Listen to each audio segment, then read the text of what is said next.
saya Jessica Convianintias, NIM 2486-206122, mahasiswi semester 4 kelas D, Program Studi Pendidikan Guru Sekolah Dasar STKIP PGRI Pacitan.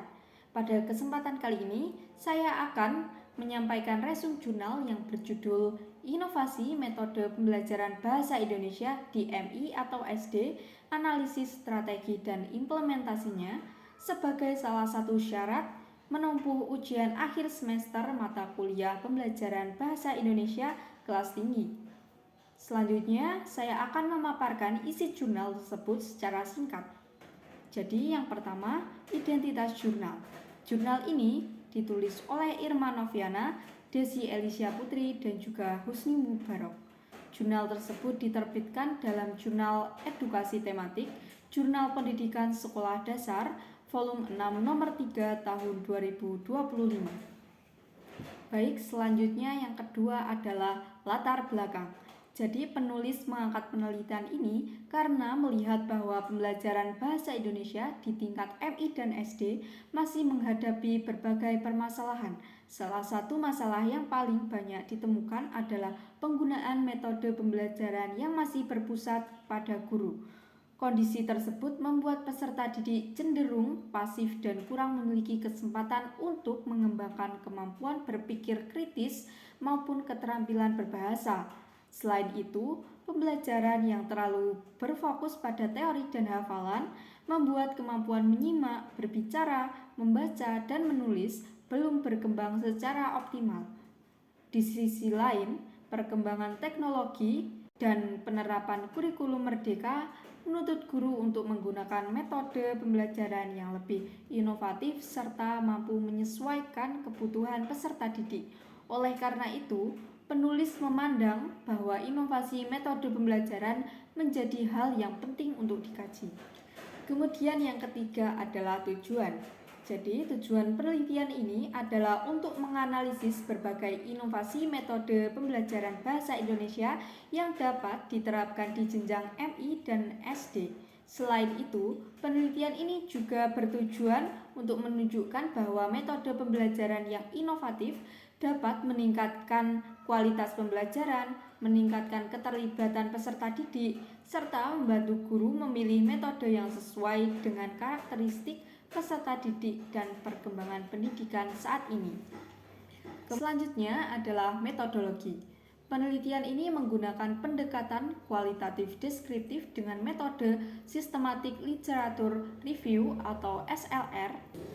Kemudian objek penelitian berupa 15 artikel ilmiah yang dipilih melalui proses seleksi menggunakan pedoman Prisma.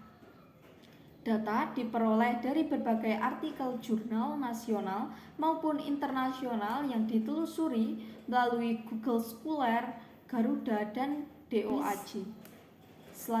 Selanjutnya, data dianalisis menggunakan teknik analisis isi atau konten analisis sehingga diperoleh sintesis mengenai berbagai inovasi metode pembelajaran bahasa Indonesia. Selanjutnya adalah hasil. Berdasarkan hasil penelitian, terdapat beberapa temuan penting antara lain yang pertama, pembelajaran bahasa Indonesia mulai mengalami perubahan dari pembelajaran yang awalnya berpusat pada guru menjadi pembelajaran yang lebih berpusat kepada peserta didik.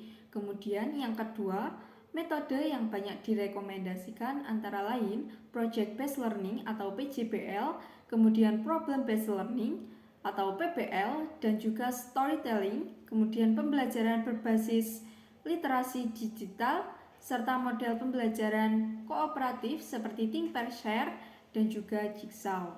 Yang ketiga, penerapan metode inovatif mampu meningkatkan motivasi belajar, kemampuan berpikir kritis, keterampilan berkomunikasi, serta kemampuan membaca, menulis, berbicara, dan menyimak oleh peserta didik. Yang keempat, penelitian juga menunjukkan bahwa tidak ada satu metode pun yang paling baik untuk semua kondisi. Jadi, guru perlu menyesuaikan metode pembelajaran dengan tujuan, materi, serta karakteristik peserta didik. Baik, selanjutnya adalah kesimpulan. Berdasarkan hasil penelitian tersebut, dapat disimpulkan bahwa inovasi metode pembelajaran memiliki peranan yang sangat penting dalam meningkatkan kualitas pembelajaran bahasa Indonesia di MI maupun SD. Penggunaan metode yang lebih aktif dan berpusat pada peserta didik terbukti mampu meningkatkan keterampilan berbahasa sekaligus mendukung pembentukan karakter dan kompetensi abad ke-21.